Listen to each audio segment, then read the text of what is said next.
ആനുകാലിക സംഭവങ്ങൾ കോർത്തിണക്കി ചിരിയും ചിന്തയുമായി ദിശ അവതരിപ്പിക്കുന്നു നാട്ടുവർത്തമാനം.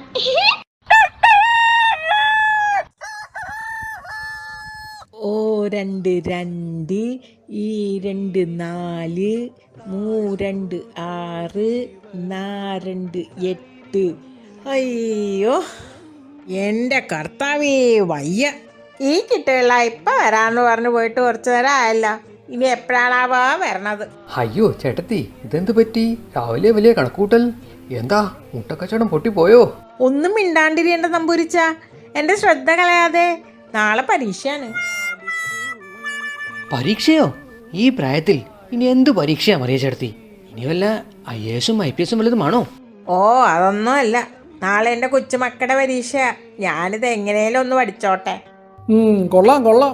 അതിന് മറിയച്ചേട്ടത്തി എന്തിനാ ഇത്ര ബുദ്ധിമുട്ടുന്നത്? കൊച്ചുമോളോട് പോയിരുന്ന് പഠിക്കാൻ പറ, അതല്ലേ വേണ്ടത്. ഓ എൻ്റെ പൗലോ പോലീസേ, നിങ്ങൾ ഈ നാട്ടിലൊന്നും അല്ലേ? ഇപ്പൊ പള്ളിക്കൂടമൊന്നും ഇല്ലല്ലോ. എല്ലാരും ഈ കുന്ത്രാണ്ടത്തിന്റെ മുമ്പിലിരുന്നല്ലേ പഠിത്തം. കുന്ത്രാണ്ടോ? ഓ മറിയ ചേട്ടത്തി ഈ കമ്പ്യൂട്ടർ കാര്യമായിരിക്കും ഉദ്ദേശിച്ചത് അല്ലേ? ഓ അത് തന്നെ. രാവിലെ എന്നെ ഈ കുന്ത്രാണ്ടത്തിന് മുന്നിൽ കൊണ്ടങ്ങിരുത്തും. എന്നിട്ട് കൊച്ചുമക്കളങ്ങ് കളിക്കാൻ പോവും. പിന്നെ ടീച്ചർ പറയണതും പഠിപ്പിക്കണതും ഒക്കെ ഞാനാണ് കേൾക്കണതും എഴുതുന്നത്. മഴക്കാലത്ത് പോലും പള്ളിക്കൂടത്തിന്റെ വരാന്ത കാണാത്ത ചേട്ടത്തിക്ക് ഇപ്പോൾ ഏതായാലും നല്ല പണി കിട്ടി. ഇങ്ങനെയെങ്കിലും 2 അക്ഷരം പഠിക്കാൻ നോക്കി. നീ ഇങ്ങൊന്നും മിണ്ടാണ്ടിരി. നേരെ ചൊവ്വയൊന്നും മുറുകി തുപ്പിയിട്ട് നാളെ എത്രയാണെന്ന് അറിയാവാ? അല്ല, ഇതാരാ? നമ്മുടെ പട്ടാള ശേഖരനല്ലേ? ഇതാ നാട്ടിലേക്ക് എത്തിയത്. അതിർത്തിയിൽ എന്തൊക്കെയുണ്ട് വിശേഷങ്ങൾ? ഓ, ഇനി ഇപ്പം പട്ടാള കഥകളൊക്കെ കേൾക്കേണ്ടി വരുമല്ലോ. ശിവനെ, നോമിനി എന്തൊക്കെ കേൾക്കണമാവോ? എൻ്റെ പൗലോ പോലീസേ, അതിർത്തിയിൽ പ്രശ്നങ്ങളൊന്നുമില്ല. നിങ്ങളായിട്ട് പ്രശ്നങ്ങളൊന്നും ഉണ്ടാക്കാതിരുന്നാൽ മതി. പിന്നെ ഞാൻ നാട്ടിലെത്തിയിട്ട് 2 ദിവസമായി. പിള്ളേരുടെ ഒരു ചായ കുടിച്ചിട്ട് എത്ര നാളായി. അതാ ഇതുവഴി ഒന്ന് ഇറങ്ങിയത്. അതൊക്കെ പോട്ടെ പോലീസേ, ഇവിടെ എന്തുണ്ട് നാട്ടുവർത്തമാനങ്ങളൊക്കെ? ഓ, ഇവിടെ കോവിഡും കമ്പ്യൂട്ടർ ക്ലാസ്സും ഒക്കെ അല്ലേ വിശേഷം. പോരാത്തത് മറിയച്ചേട്ടത്തിക്ക് നാളെ പരീക്ഷയുമാണ്. മറിയച്ചേട്ടത്തിക്ക് പരീക്ഷയോ? എൻ്റെ പട്ടാളം പരീക്ഷ കൊച്ചുകാക്കാണ്, പക്ഷെ പഠിക്കേണ്ടത് ഞാൻ. ഓൺലൈൻ ക്ലാസിന്റെ ഫലം അല്ലാതെന്താ. ഓ, ഈ ഓൺലൈൻ ക്ലാസ്സിനെ പറ്റി പറഞ്ഞപ്പോഴാണ് നമ്മുടെ വീട്ടിൽ നടന്ന ഒരു സംഭവം ഓർമ്മ വന്നത്. നമ്മുടെ ചെക്കന് കുറച്ച് നാളായി ഒരു സൂക്കേട്. എന്താണെന്നറിയുമോ? രാത്രിയിൽ ഉറക്കം തീരെയില്ല. എന്താണ് കാരണമെന്ന് അന്വേഷിക്കാൻ ഞങ്ങൾ ഡോക്ടറിൻ്റെ അടുത്ത് അവനെ കൊണ്ടുപോയി. പരിശോധിച്ചപ്പോൾ ഒരു കുഴപ്പവുമില്ല. പിന്നെ പിറ്റേ ദിവസം അവൻ്റെ ഓൺലൈൻ ക്ലാസ് ഒന്ന് ശ്രദ്ധിച്ചപ്പോഴാണ് അവൻ്റെ രോഗവിവരം പിടികിട്ടിയത്. ചെക്കൻ കമ്പ്യൂട്ടർ ഓൺ ചെയ്ത് വെച്ചിട്ട് ക്ലാസ്സിലാണെന്ന് പറഞ്ഞ് നല്ല ഉറക്കമാണ് പകൽ മുഴുവൻ. പിന്നെ എങ്ങനെയാണ് രാത്രിയിൽ അവന് ഉറങ്ങാൻ പറ്റുന്നത്? കയ്യോടെ പിടിച്ചില്ലേ പഹേനെ. പിന്നെ നോമിന്റെ ഉണ്ണിയുടെ പഠിത്തക്കാര്യത്തിൽ അന്യായമായി നോം ഇടപെടാറില്ല. ആ വകുപ്പ് കൈകാര്യം ചെയ്ത് നോമിന്റെ അന്തർജനം തന്നെയാണ്. അതിനാൽ നമുക്ക് ഈ വക കാര്യങ്ങളൊന്നും അറിയില്ല. നമ്മുടെ നമ്പൂരിച്ചനെ വീട്ടുകാരും ഒഴിയെ ബാക്കി ലോകകാര്യം മൊത്തം അറിയാം. ശരിയാ പട്ടാളം. ഇതുപോലെ വേറൊരു സംഭവം എൻ്റെ വീട്ടിൽ നടന്നു. എന്താണെന്നറിയുമോ? ഞാൻ നമ്മുടെ ചെക്കൻ പഠിക്കുന്ന അവൻ്റെ മുറിയുടെ അടുത്തൂടെ ഒന്ന് പോയപ്പോൾ ചെക്കൻ കിടന്ന് ഉറക്കെ പറയുന്നു, കേൾക്കാൻ മേല എന്ന്.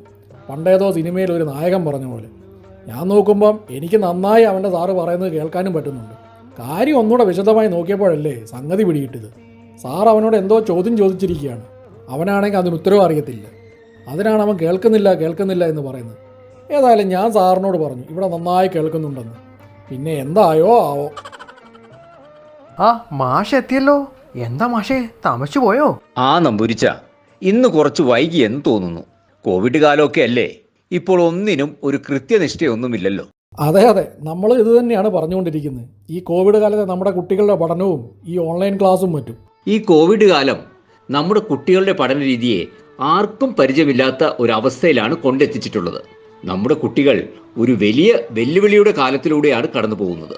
കോവിഡ് കാലത്ത് ഓൺലൈൻ പഠന രീതി തുടങ്ങിയപ്പോൾ നമ്മുടെ കുട്ടികളും രക്ഷിതാക്കളും ഇരുകൈയും നീട്ടി അതിനെ സ്വീകരിച്ചു. പക്ഷേ ഇപ്പോഴത്തെ അവസ്ഥ വ്യത്യസ്തമാണ്. അതെന്താ മാഷേ, ഇപ്പോഴത്തെ അവസ്ഥയ്ക്ക് എന്താ ഒരു കുഴപ്പം? അതിന് കാരണമുണ്ട് നമ്പൂരിച്ച.